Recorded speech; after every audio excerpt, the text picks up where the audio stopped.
Hi friends, Karur துயர சம்பவத்தில் திமுக அவர்கள் தளபதி விஜய் அவர்களுக்கு கடும் கண்டனம் தெரிவிச்சிட்டும் அவர்களோட தொண்டர்களை கைது செஞ்சுட்டும் இருக்காங்க.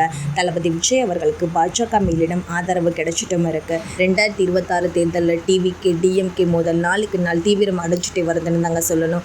அதே போல் பிஜேபி ஆதரவும் அதிகரிச்சுட்டு தாங்க வருது.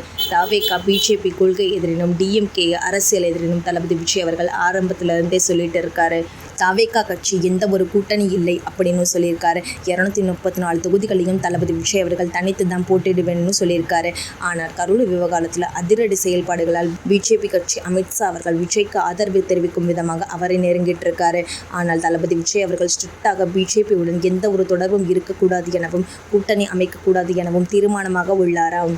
என்னதான் கரூர் விவகாரத்தில் ஒரு சிலர் தளபதி விஜய் அவருக்கு எதிராக குரல் கொடுத்தாலும் தளபதி விஜய் அவர்களின் ரசிகர்கள் மற்றும் பிரபலங்கள் ஆதரவும் தெரிவிச்சுட்டு வராங்க. இந்த நிலையில பார்த்தீங்கன்னா அஜித்தோட மனைவி ஷாலினி அவர்கள் விஜயை மீட் பண்ணியிருக்காங்க.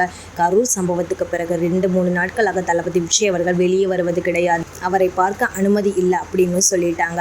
இந்த நிலையில ஷாலினி அவர்கள் விஜயை சந்தித்திருப்பது அதிர்ச்சியை ஏற்படுத்தி